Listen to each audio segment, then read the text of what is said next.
Hello बच्चों, स्वागत है आप सभी का यूनिट ऑफ एग्जाम क्लासेस में। मैं आपका एजुकेटर हिमांशु कौर। पिछले लेक्चर में हमने सिलेबस को डिस्कस कर लिया है कि हमारा पेपर पैटर्न क्या रहने वाला है, सिलेबस किस तरह का रहने वाला है, पेपर का पैटर्न क्या होगा, कितने मार्क्स का पेपर होगा, उसकी टाइमिंग्स क्या क्या होंगी, वो लास्ट लेक्चर में हम डिस्कस कर चुके हैं। तो आज हम शुरू करने वाले हैं हमारे सिलेबस का पहला टॉपिक, जो कि क्या है, कोशिका विज्ञान, कोशिका जीव विज्ञान, सेल बायोलॉजी, साइटोलॉजी। ठीक है, तो चलो शुरू करते हैं। अब देखो, उससे पहले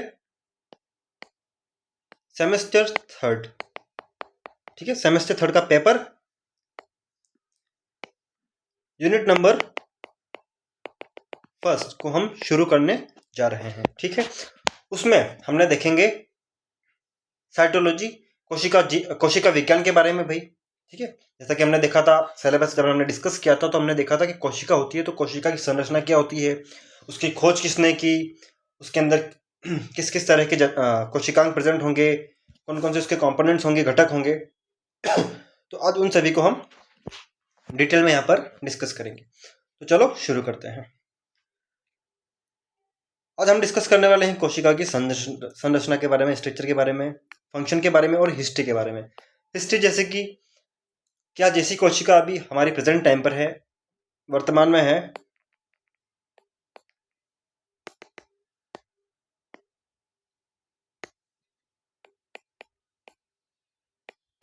क्या शुरू से ही कोशिका ऐसी ही थी, क्या इसकी संरचना समय के साथ साथ बदलती जा रही है, बदलती रही है। ठीक है, इसकी खोज किसने की। ठीक है, उसके अलावा प्राय हमारी सेल का आकार, ठीक है, आकार कैसा था, उसकी साइज कैसी थी, ये सब हम लोग डिस्कस करने वाले हैं। तो चलो शुरू करते हैं। ठीक है, तो जैसा कि हम लोग बचपन से पढ़ते आ रहे हैं भाई कि कोशिका जो होती है, कोशिका यानी कि सेल क्या होती है, हमारी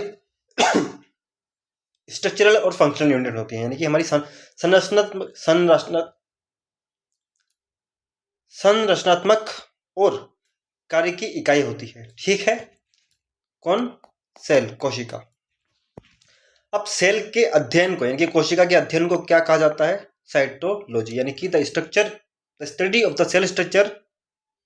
कोशिका की संरचना के अध्ययन को क्या कहा जाएगा, कोशिका विज्ञान कहा जाएगा। ठीक है, सेल बायोलॉजी, साइटोलॉजी दोनों एक ही चीज है। अब सेल बायोलॉजी क्या होती है, वह विज्ञान की वह शाखा जो क्या करेगी, उस कोशिका के संरचना, उसका कार्य, उसका विभाजन, उसका इतिहास, इन सब के बारे में डिस्कस करेगी, अध्ययन करेगी। उस ब्रांच को हम क्या कहेंगे, उस शाखा को हम क्या कहेंगे, साइटोलॉजी या फिर सेल बायोलॉजी कहा जाता है। विज्ञान की उस शाखा को साइटोलॉजी, सेल बायोलॉजी कहा जाता है। ओके भाई, ठीक है सर, सेल के बारे में आपने बता दिया। अब सर ये तो बताओ कि पहली सेल आई कहां से थी और किसने खोज की थी। तो सबसे पहले कोशिका को खोजने वाले कौन है भाई, रॉबर्ट हुक सर हैं। एक साइंटिस्ट हुए थे रॉबर्ट हुक। इन्होंने सबसे पहले एक पादप कोशिका को खोजा था।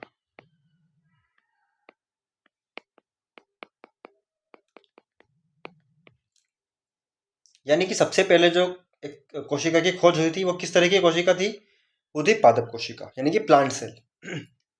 अब सर ये जीवित थी या मृत थी तो रॉबर्ट हुक ने मृत कोशिका की खोज की थी। अब किसमें की थी सर, एक स्पेनिश ओक ट्री, क्या था, स्पेनिश ओक ट्री के अंदर इसने मृत पादप कोशिका की खोज की थी। अब सर ये कोशिका दिखने में कैसी थी, तो ये कोशिका बेटा दिखने में हमें एक छोटे छोटे से हनीकॉम्ब लाइक, यानी कि जो मधुमक्खी का छत्ता होता है, तो मधुमक्खी के छत्ते में कुछ इस प्रकार की षटकोणीय आकृतियां बनी होती है, हेक्सागोनल शेप्स होती हैं।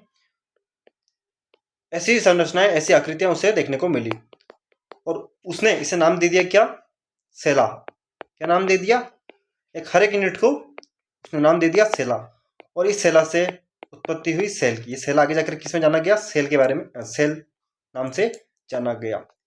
तो हर एक कंपार्टमेंट को इसने नाम दिया सेला, और सेल आगे जाकर सेल कहलाए। और ये सेल किस तरह की थी भाई, ये सेल थी डेड सेल, यानी कि मृत कोशिका। ठीक है सर, मृत कोशिका की तो खोज हो गई, तो सर जीवित कोशिका की खोज किसने की थी? तो जो प्रथम जीवित कोशिका है, प्रथम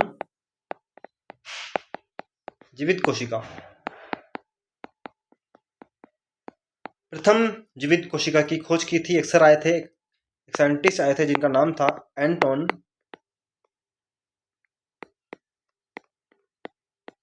लीवनहुक। ठीक है, इन्होंने जो बारिश का जो पानी होता है, जो बारिश होती है, बारिश का जो पानी होता है वो पानी इकट्ठा होता है, उस पानी के सैंपल को लिया और उसको किसके अंदर देखा, माइक्रोस्कोप के अंदर उसको देखा। अब ये माइक्रोस्कोप जो था, माइक्रोस्कोप इन्होंने बनाया, ये भी इनका खुद का बनाया हुआ था। तो माइक्रोस्कोप की खोज का श्रेय भी किसको जाता है, एंटोन लीवनहुक अंकल जी को जाता है। और ये जो प्रथम जीवित कोशिका थी, इस कोशिका को नाम दिया उन्होंने एनिमाक्यूल। क्या नाम दिया बच्चों, एनिमाक्यूल, अपनी किताब के अंदर। ठीक है, तो ये तो होगी सेल की ब्रांच, और उसकी खोज किसने की, तो रॉबर्ट हुक को क्या कहा जाता है, रॉबर्ट हुक को कहा जाता है भाई फादर ऑफ साइटोलॉजी, यानी कि कोशिका विज्ञान का जनक उनको कहा जाता है। ठीक है, कोशिका विज्ञान का जनक, बिकॉज क्यों कहा जाएगा, क्योंकि उन्होंने प्रथम कोशिका की खोज उन्होंने की थी। अब फादर ऑफ मॉडर्न साइटोलॉजी, जो कोशिका विज्ञान हम प्रेजेंट टाइम पर वर्तमान में पढ़ते हैं, तो उसका जनक कौन है, उसका जनक है CP Swanson sir. CP Swanson father of modern cytology, यानी कि मॉडर्न कोशिका विज्ञान के जनक। फादर ऑफ इंडियन साइटोलॉजी, भारतीय कोशिका विज्ञान के जनक कौन है, डॉक्टर AK शर्मा।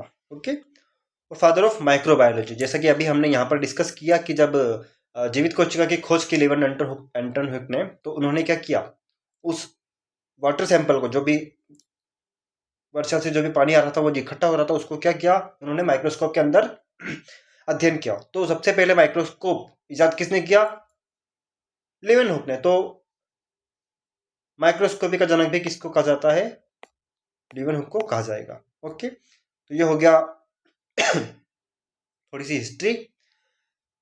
ठीक है, रॉबर्ट हुक ने कोशिका की खोज की थी। पहली क्या थी, वो डेड सेल थी, इसमें कॉर्क सेल में। प्लांट का नाम क्या था, स्पेनिश ओक ट्री। क्या था वो, स्पेनिश ओक ट्री की कॉर्क सेल में। और ये सेल कैसी थी, षटकोण आकृति की ये कोशिकाएं थी, जिसको उन्होंने नाम दिया था सेला। ठीक है भाई, ये देखो सेल्यूले या फिर सेला, जो आगे जाकर क्या बना, सेल बना। और उन्होंने अपना ये कार्य, कोशिका खोज का कार्य किसमें पब्लिश किया था, प्रकाशित किया था, अपनी किताब माइक्रोग्राफिया के अंदर। यानी कि रॉबर्ट हुक ने जो भी काम किए, सेल को खोजने में, कोशिका को खोजने में जो भी अध्ययन किया उन्होंने, वो उन्होंने किसमें किया अपनी किताब माइक्रोग्राफिया में प्रकाशित किया। तो देखो, कोशिका किसी भी सजीव के शरीर की संरचनात्मक तथा क्रियात्मक इकाई कहलाती है। Cell is the structural and the functional unit of any organism. Okay, प्रथम लिविंग सेल कब खोजी गई, 1674 में खोजी गई। किसने खोजी, एंटोन वॉन लीवनहुक ने, जिन्हें कि हम फादर ऑफ माइक्रोबायोलॉजी या फिर फादर ऑफ माइक्रोस्कोपी भी कहते हैं। इस सेल को उन्होंने नाम दिया क्या, एनिमाक्यूल। ये देखो, फर्स्ट ऑब्जर्व लिविंग सेल उन्होंने किया, यानी कि जीवित कोशिका, बैक्टीरिया, स्पर्म। अब जीवित कोशिका क्या क्या होती है भाई, बैक्टीरिया, स्पर्म, हमारा शुक्राणु और प्रोटोजोआ। जो पहली सेल खोजी थी उसको उन्होंने नाम दिया एनिमाक्यूल। ठीक है, इसका मतलब क्या होता है? छोटे जानवर, यानी कि स्मॉल एनिमल्स। ये जो एनिमल क्यूल था उसका मतलब क्या था? छोटे जानवर, छोटे जानवर। ठीक है बच्चों, चलो आगे बढ़ते हैं। ये देखो डायग्राम में जैसा कि डायग्राम में दर्शाया गया है कि वर्षा का पानी है, उस वर्षा के पानी को उन्होंने एक बूंद उसको उन्होंने क्या किया? माइक्रोस्कोप के अंदर स्टडी किया, माइक्रोस्कोप में उन्होंने स्टडी किया। अब सेल का रिकॉर्ड क्या है भाई? सर कोशिका की साइज क्या होती है?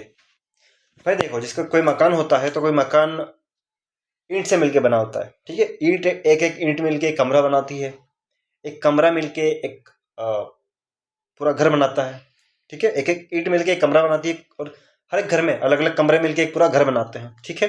तो वो जो ईंट है, वो ईंट क्या कहलाएगी? एक सेल कहलाएगी। और उस सेल से कमरा बन रहा है तो वो क्या कहलाएगा? टिश्यू। फिर हमारा टिश्यू से बनेंगे हमारे ऑर्गन्स, फिर ऑर्गन सिस्टम। तो ये श्रृंखला चलती जाती है।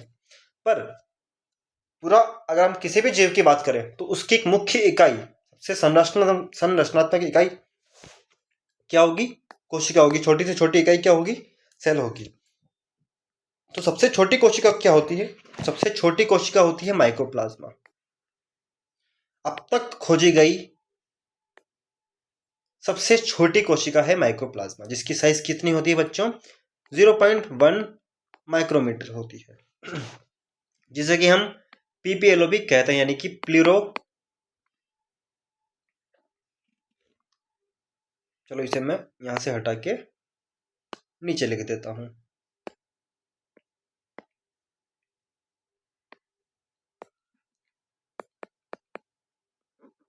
Pleuro pneumonia like organism. Pleuropneumonia like organism यानी कि माइक्रोप्लाज्मा अब तक की पाई गई सबसे छोटी कोशिका है, ठीक है। इसलिए इसे हम क्या कहते हैं? Joker of the plant kingdom, यानी कि पादप जगत का जोकर भी इसे हम कहते हैं, ठीक है। Due to the absence of cell wall, क्योंकि इसमें कोशिका भित्ति नहीं होती। क्या नहीं होती भाई? कोशिका भित्ति। कोशिका भित्ति के अभाव को लेकर इसे हम जोकर, पादप जगत का जोकर भी कहते हैं। तो ये तो हो गई सबसे छोटी कोशिका की बात। अब सर सबसे बड़ी कोशिका क्या होती है? तो आप सब लोगों ने शत्रुघ्न तो देखा होगा। देखा नहीं होगा पर सुना तो होगा, मूवीज में देखा होगा, डिस्कवरी चैनल पे देखा होगा, अलग अलग सोर्सेस पे देखा होगा, पर देखा होगा, ठीक है। तो शत्रुमुर्ग का जो अंडा होता है बच्चों, वो अब तक की सबसे बड़ी सेल है। तो शत्रुमुर्ग का जो अंडा होता है वो अपने आप में क्या होता है? अपने आप में एक क्या होगा? कोशिका होगा। क्यों सर ये भेदभाव क्यों किया? सिर्फ शत्रुमुर्ग के अंडे को ही कोशिका क्यों कहा? अंडे तो और पक्षी भी देते हैं, पर उसका कोई वैज्ञानिक कारण है। अब इसकी साइज कितनी होती है भाई? इसकी साइज होती है 17 सेंटीमीटर लंबा होगा और 15 सेंटीमीटर चौड़ा हो सकता है, ठीक है। 17 सेंटीमीटर से 17 बाय 15 सेंटीमीटर इसकी आकृति हो सकती है। इससे ज़्यादा भी हो सकती है, इससे थोड़ी बहुत कम भी हो सकती है, बट सबसे बड़ी कोशिका क्या होगी? शतुरमुर्ग का अंडा। देखो, अब प्लांट किंगडम के रिकॉर्ड्स, कुछ पादप जगत के कुछ रिकॉर्ड्स, सबसे छोटी सबसे लंबी कोशिका के बारे में अगर हम बात करते हैं तो पादप जगत में सबसे लंबी सेल, सबसे सबसे बड़ी कोशिका सबसे बड़ी कोशिका की अगर मैं बात करूं तो वो होती है क्या? एसिडाबुलेरिया। एसिडाबुलेरिया क्या होती है? एक तरह की हरित शैवाल होती है। क्या होगी बच्चों? हरित शैवाल, यानी कि ग्रीन एल्गी, ठीक है। अब वो क्या होगी? अब तक की पाई गई सबसे बड़ी प्लांट सेल, ठीक है। लॉन्गेस्ट प्लांट सेल, ये तो हो गई बड़ी की बात कर रहे थे। इधर देखो, लॉन्गेस्ट यानी कि सबसे लंबी पादप कोशिका क्या होगी? सबसे लंबी पादप कोशिका होती है फाइबर ऑफ रेम, रेम का रेशा, ठीक है। भाई बोहेमेरिया निविया भी स्वयं कहते हैं। इसकी लंबाई कितनी होती है? 64 सेंटीमीटर तक ये लंबा हो सकता है। न्यूक्लियस सेल,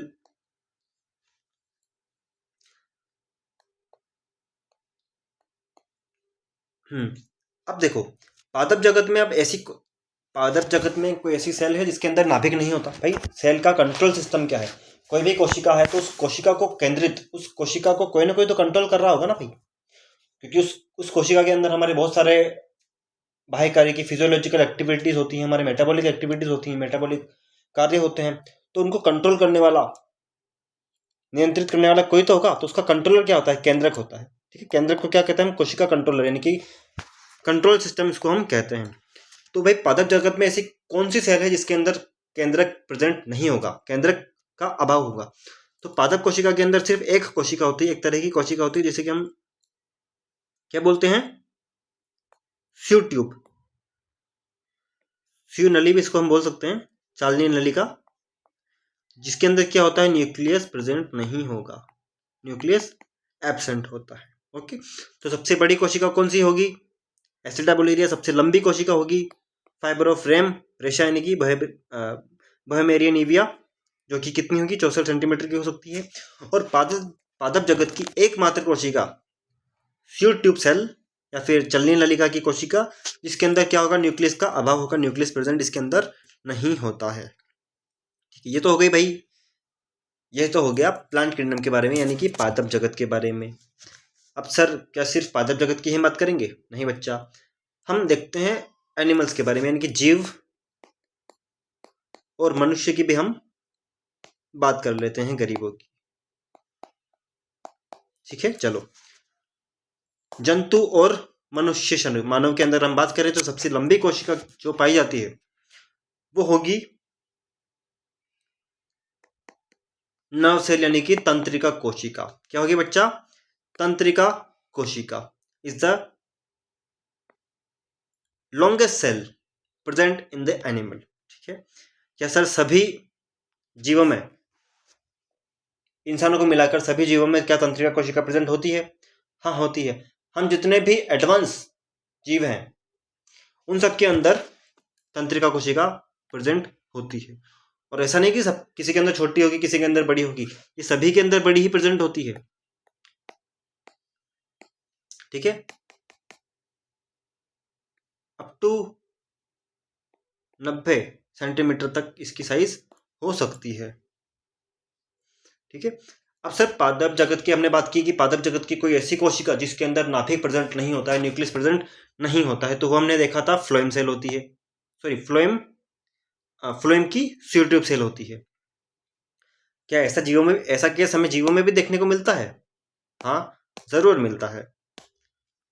तो देखो हम सब लोग जीव हैं, तो हमें कोई भी अगर कहीं भी कट लग जाता है या कहीं भी हमें घाव हो जाता है, कोई भी इंजरी हो जाती है, तो क्या निकलता है? हमारा ब्लड निकलता है। ब्लड कैसा होता है? रेड होता है, लाल होता है। वो लाल क्यों होता है?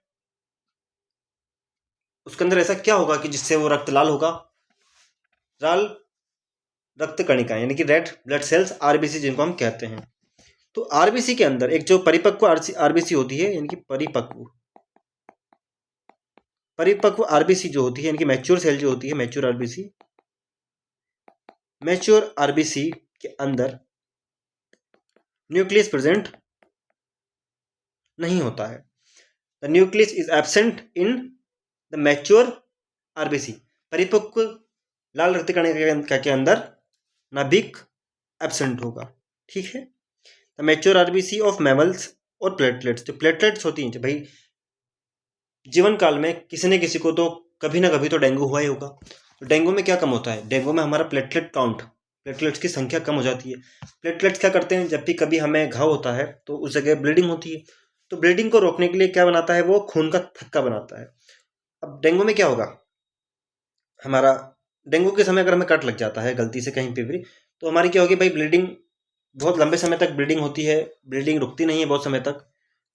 तो जो प्लेटलेट्स हैं उसमें क्या कारक रहेगा? क्या मेन इंपॉर्टेंट चीज रहती है? प्लेटलेट्स। तो प्लेटलेट्स के अंदर भी नाभिक प्रेजेंट नहीं होता है, और मैच्योर आरबीसी के अंदर भी, यानी कि परिपक्व आरबीसी लाल रक्त कणिका के अंदर भी आरबीसी प्रेजेंट, न्यूक्लियस प्रेजेंट नहीं होगा। ओके, अब देखो मनुष्य के अंदर अगर मैं बात करूं तो सबसे बड़ी जो सेल है, बड़ी कोशिका है, लंबी कोशिका की तो हमने बात करी भाई कि न्यूरॉन होती है, तंत्रिका कोशिका होती है, पर सबसे बड़ी कोशिका की अगर मैं बात करूं मानवों के अंदर, तो अंडाणु जो होता है, एग जो होता है, जो कि किसके अंदर हमें देखने को मिलेगा? फीमेल्स के अंदर, मदा मनुष्य मादा के अंदर हमें देखने को मिलता है। तो अंडाणु जो होगा वो सबसे बड़ी सेल होती है, और शुक्राणु जो कि नर में देखने को मिलता है, मेल के अंदर देखने को मिलता है। शुक्राणु सबसे छोटी कोशिका होती है, और ओवम अंडाणु सबसे बड़ी कोशिका ह्यूमंस के अंदर, मानव के अंदर, मनुष्य के अंदर देखने को मिलती है। ओके, अब भाई कौन कौन से इंस्ट्रूमेंट्स, क्या क्या उपकरण, क्या क्या टेक्निक्स, क्या क्या मेथड्स हम सेल को ढूंढने में, उसको मेजर करने में, उसका माप लेने में हम यूज करते हैं, इसके बारे में हम डिस्कस करते हैं। अब देखो, सबसे छोटी का अब छोटी से छोटी इकाई क्या होती है? सेल की जो रेंज होती है वो माइक्रोमीटर से लेकर सेंटीमीटर तक हो सकती है, ठीक है। तो मेजरिंग क्या होगा? माइक्रोमीटर टू नैनोमीटर, कभी कभी सेंटीमीटर में भी, जैसे कि हमने बात की थी ऊपर। देखो, ऑस्ट्रिच का जो शुतुरमुर्ग का जो अंडा था कितना था? 17 सेंटीमीटर लंबा था और 15 सेंटीमीटर चौड़ा था। तो यहाँ पर इकाई क्या आ गई? सेंटीमीटर की इकाई आ गई, ठीक है। पर इधर देखो, माइक्रोप्लाज्मा की साइज क्या है? माइक्रोमीटर्स में है। तो इसकी रेंज क्या हो जाएगी? Micrometre to centimetre. चलो, ओके, देखो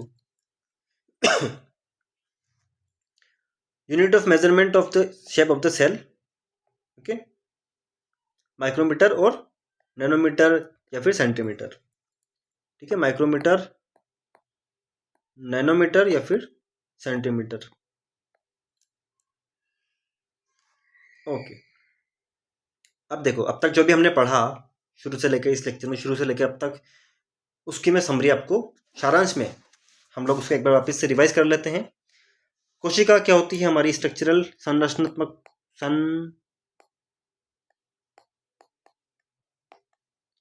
संरचनात्मक और कार्य की इकाई होती है,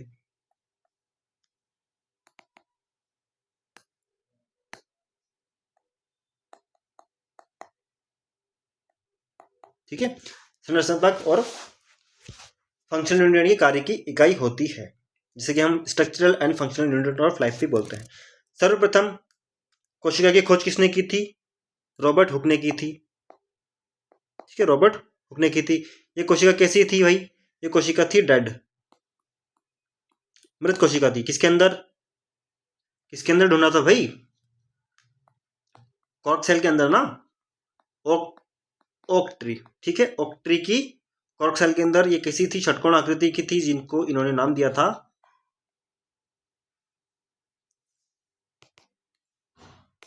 सेला, नाम दिया था। क्या नाम दिया था? सेला, ठीक है। तो ये तो हो गई डिस्कवरी के बारे में। फिर आए थे एक अंकल जी दूसरे, एंटोन वॉन लीवनहुक, जिन्होंने क्या किया था? जिन्होंने सर्वप्रथम जीवित कोशिका की खोज की थी। जीवित कोशिका, उसको उन्होंने नाम दिया था एनिमाक्यूल, ठीक है, ओके। किसके अंदर देखा था उन्होंने? माइक्रोस्कोप के अंदर देखा था। तो उनको फादर ऑफ माइक्रोस्कोप या फादर ऑफ माइक्रोबायोलॉजी भी कहा जाता है, ठीक है।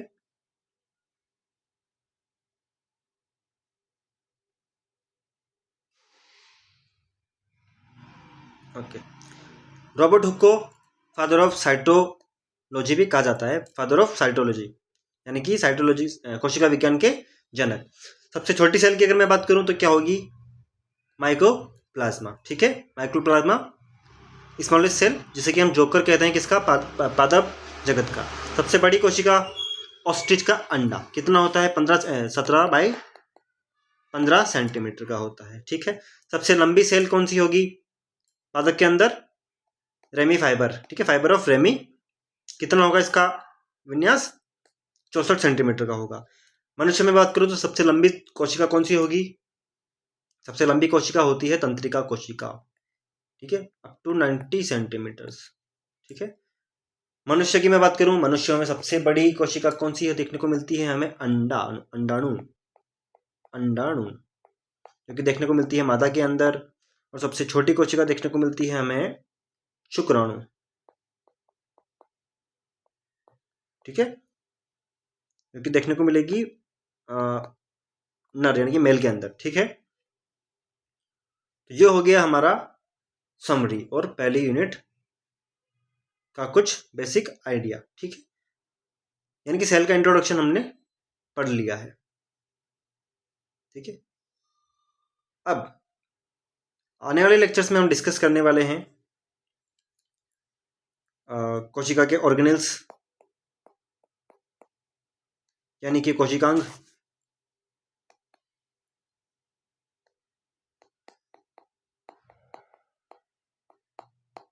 ठीक है, कोशिकांग, उनकी संरचनाएं,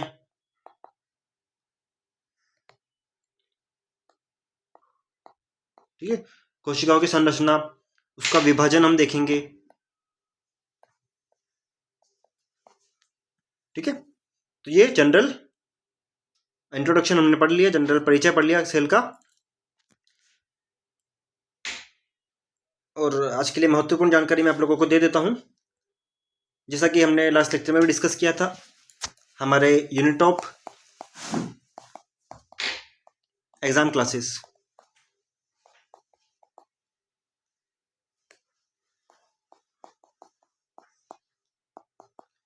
unit of exam classes Kota में बीएससी, हर सब्जेक्ट की बीएससी, चाहे वो बीएससी मैथ्स हो, बीएससी बायोलॉजी हो, ठीक है, बीएससी, बीए, बीकॉम, उसमें चाहे वो ऑप्शनल सब्जेक्ट्स हों चाहे कंपलसरी सब्जेक्ट्स हों, इन सभी के लिए एनरोलमेंट शुरू हो चुका है।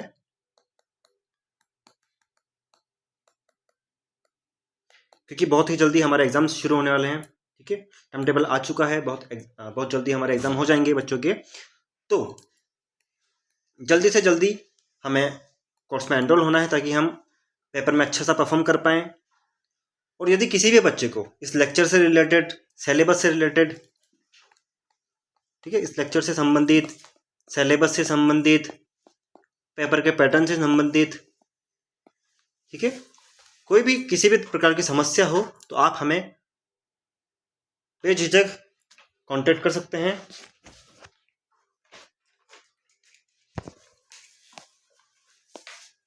आपको कांटेक्ट करना है मोबाइल नंबर 8502947240 पर। ठीक है, अगर आपको किसी भी प्रकार की एनरोलमेंट से रिलेटेड, सिलेबस से रिलेटेड, कोर्स से रिलेटेड या कोटा विश्वविद्यालय में किसी भी प्रकार की समस्या हो आपको, तो आप इस नंबर पर बेझिझक कॉल कर सकते हैं। ठीक है, और सब्सक्राइब कीजिए हमारे यूनिट ऑफ एग्जाम क्लासेस को, ताकि कोटा विश्वविद्यालय से जुड़ी जो भी महत्वपूर्ण जानकारी है, एग्जाम से रिलेटेड महत्वपूर्ण जानकारी, आप लोग मिस ना करें।